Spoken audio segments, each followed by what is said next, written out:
Assalamualaikum warahmatullahi wabarakatuh. Apa kabar semuanya? Sehat?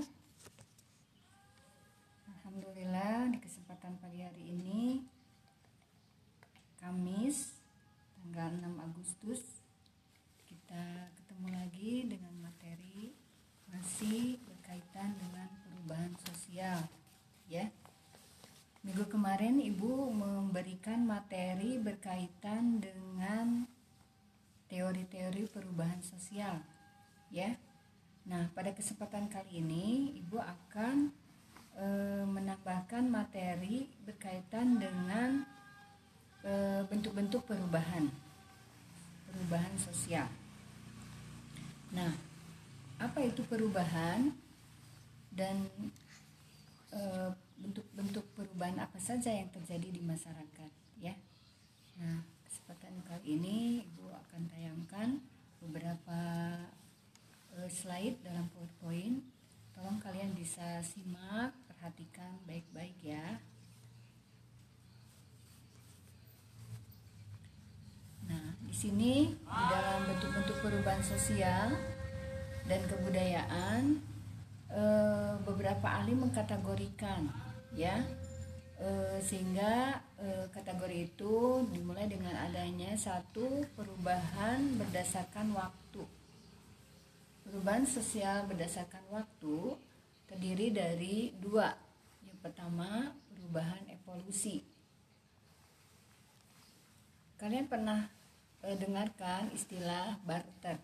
Nah, sistem barter ini adalah sistem alat penukaran uang.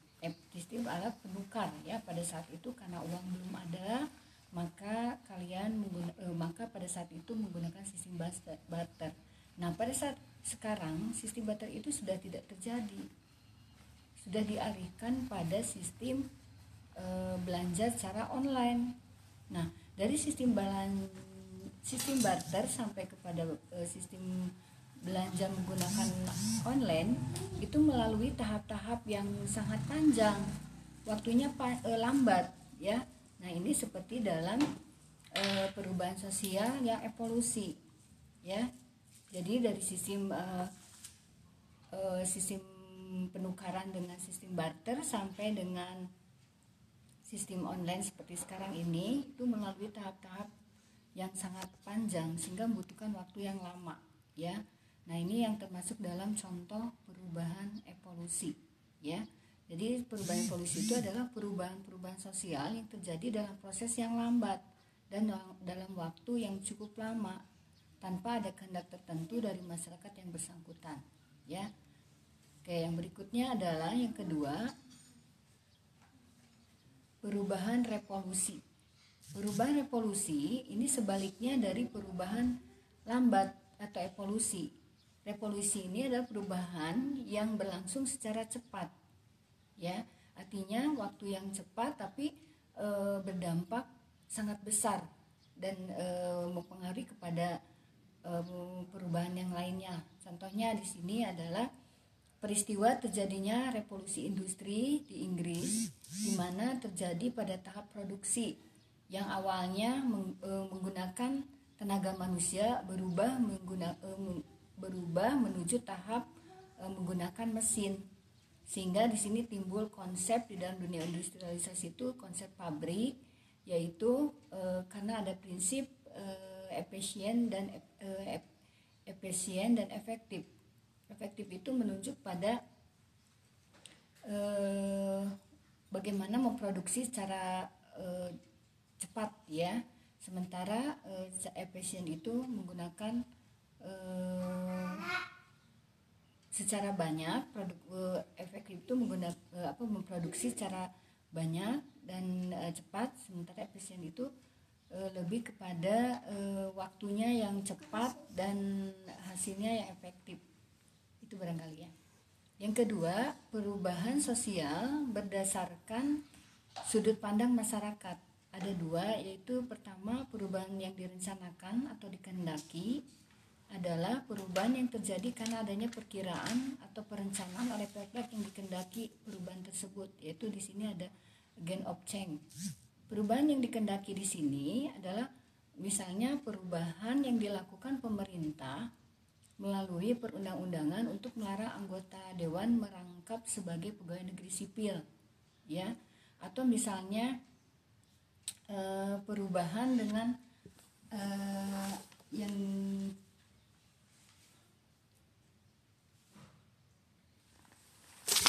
yang dilakukan pemerintah dalam merubah kebijakan pendidikan, ya, kebijakan pendidikan dengan memunculkan kebijakan pendidikan gratis dari pendidikan SD sampai tingkat perguruan tinggi, ya.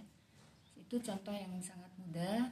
Jadi artinya pemerintah mengeluarkan kebijakan pendidikan gratis untuk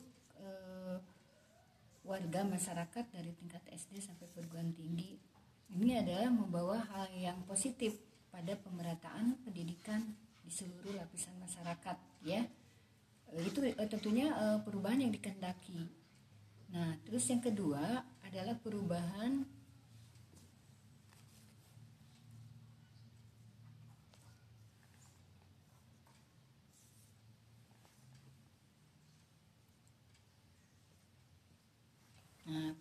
yang tidak direncanakan atau perubahan yang tidak dikehendaki adalah perubahan yang berlangsung di luar kehendak dan pengawasan masyarakat. Artinya ini perubahan ini muncul sebagai dampak dari perubahan yang direncanakan. Misalnya perubahan direncanakan tadi misalnya pembangunan industrialisasi. Namun dari pembangunan industrialisasi itu timbul dampak-dampak negatifnya, lebih ke arah dampak yang tidak dikehendaki atau yang tidak diharapkan, ya. Misalnya munculnya PHK. Apa itu PHK? Pemutusan hubungan kerja, ya. Nah, dari timbulnya PHK ini menimbulkan pengangguran, ya. Menimbulkan pengangguran, sehingga dari pengangguran ini banyak berdampak pada peningkatan tindakan kriminalitas, ya, seperti pembegalan, pencurian dan sebagainya. Nah, itu artinya akibat dari perubahan yang tidak dikehendaki, ya, yang tidak direncanakan tapi muncul dari perubahan yang dikehendaki tadi, misalnya tadi industrialisasi. Oke, kategori ketiga, perubahan berdasarkan pengaruhnya. Nah, perubahan berdasarkan pengaruh di sini yaitu ada perubahan yang kecil, pengaruhnya kecil, dan ada pengaruhnya yang besar. Perubahan yang pengaruhnya kecil yaitu perubahan yang diartikan sebagai perubahan pada unsur struktur sosial yang tidak membawa pengaruh langsung atau berarti bagi masyarakat. Artinya perubahannya itu kecil saja, tidak terlalu berarti pada masyarakat itu sendiri. Apa contohnya? Contohnya itu adalah perubahan pakaian, rambut, sepatu, dan lain-lain. Ini perubahan ini, model ini hanya dilakukan, hanya diminati, trennya itu hanya oleh sebagian masyarakat saja, dan yang tidak mengikuti pun tidak berarti tidak mengikuti perubahan, artinya diikuti hanya oleh orang-orang tertentu atau yang mengikuti tren saja, ya. Misalnya tren pakaian, ya, contoh pakaian yang sering dulu yang dilakukan dengan contoh pakai celana yang lebar ke bawah gitu, ya, tapi sekarang mutar lagi menjadi trennya sempit ke bawah gitu, ya. Itu adalah berkaitan dengan perubahan kecil, jadi perubahannya tidak terlalu berpengaruh dan tidak dirasakan oleh masyarakat secara umum.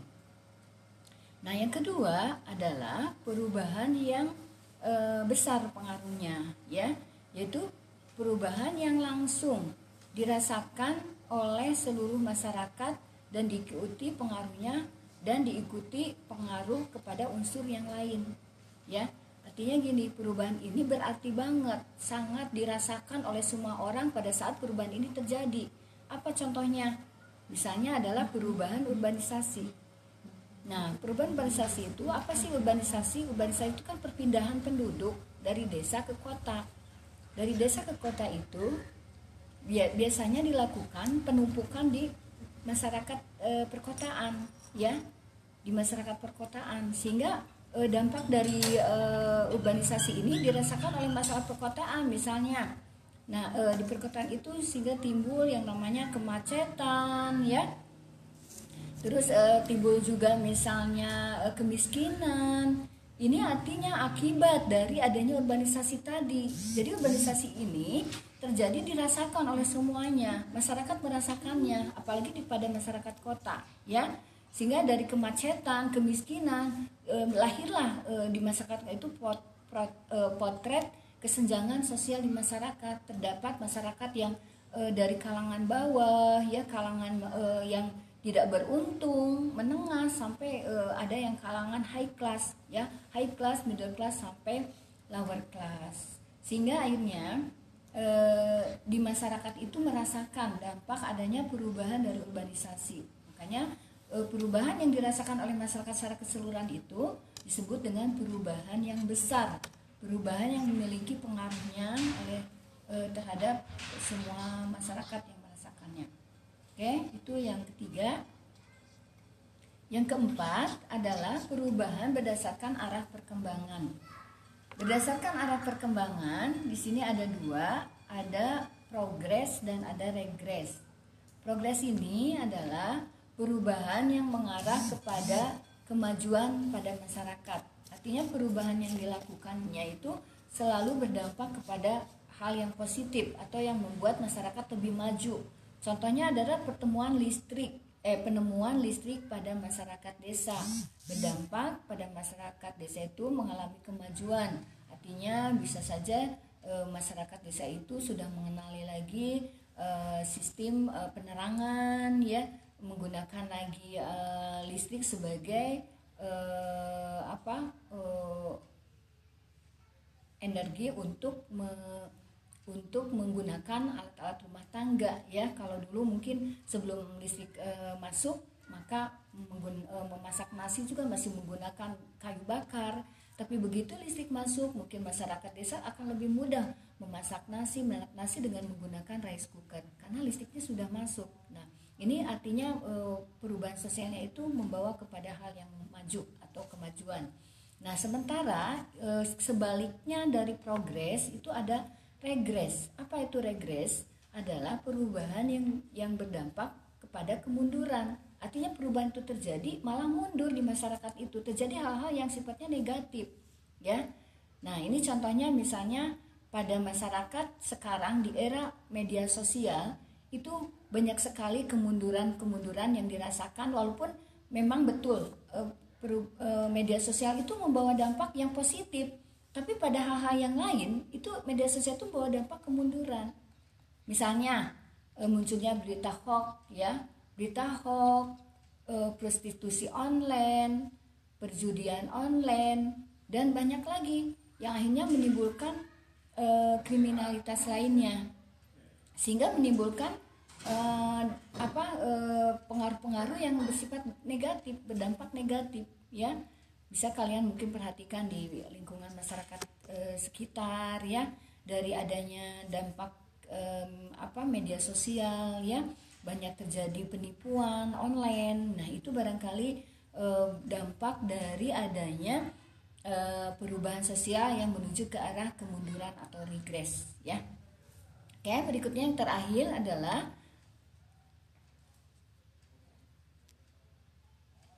perubahan sosial struktur dan perubahan sosial proses, ya. Artinya di sini ada perubahan yang membawa kepada sebuah pembaharuan secara menyeluruh. Artinya perubahannya itu menyeluruh dirasakannya. Misalnya di sini contohnya adalah perubahan yang terjadi di negara Prancis, dari negara bersifat kerajaan berubah kepada sistem presidentil. Nah, ini di sini di negara Prancis ini ada sistem pemerintahan yang berubah sehingga menimbulkan perubahan-perubahan pada struktur negaranya, ya. Jadi perubahannya itu sangat menyeluruh. Bayangkan saja sama kalian, dari negara yang bersifat kerajaan berubah menjadi negara yang bersifat presidentil. Tentunya akan banyak sekali perubahan-perubahan yang terjadi pada negara Prancis tersebut, ya. Jadi sifatnya pembaharuan yang menyeluruh. Oke. Yang kedua yaitu perubahan proses. Nah, kalau perubahan proses di sini adalah perubahan yang berbentuk pada penyempurnaan. Artinya penyempurnaan dari yang sudah ada atau yang sifatnya melengkapi dari yang sudah ada. Namanya juga proses. Proses itu belum membuahkan hasil tapi menuju ke hasil, ya. Jadi tidak ada berhenti di satu tujuan. Kalau perubahan proses itu terus berlangsung untuk menyempurnakan atau melengkapi proses perubahan yang melengkapi perubahan yang sudah ada, ya. Oke, contohnya misalnya gini ya, pemerintahan merubah sistem kurikulum pendidikan. Contohnya di Indonesia ya, pemerintah merubah sistem kurikulum dari sistem pendidikan dari kurikulum KTSP terus berubah menjadi Kurtilas, kurikulum 13, dan sekarang disempurnakan lagi menjadi kurikulum nasional atau Kurnas. Nah, jadi ini berproses ya untuk menyempurnakan. Mungkin dari KTSP ada hal yang harus lebih disempurnakan lagi gitu ya.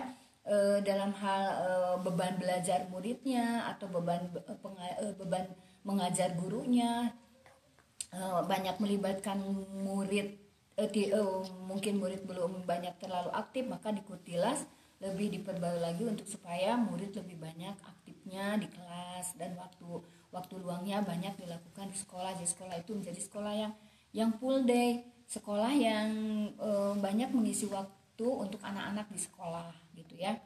Nah, sementara yang Kurnas itu menyempurnakan dari kurikulum yang Kurnas tadi ya, jadi lebih disempurnakan lagi di dalam kurikulum nasional.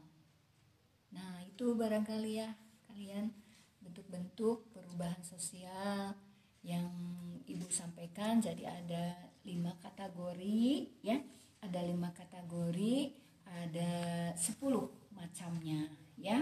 Kalian bisa hafalkan, ingatkan. Nanti kalian ditugaskan untuk mencari 10 contoh kembali dari bentuk-bentuk perubahan sosial tersebut ya. Bisa ya, mudah-mudahan kalian memahami dari apa yang Ibu jelaskan pada pagi hari ini. Kalian bisa mengambil beberapa contoh dengan cara kalian tulis di buku catatan kalian fotokan, dan setelah itu kalian kirim, boleh melalui portal e-learningnya atau bisa melalui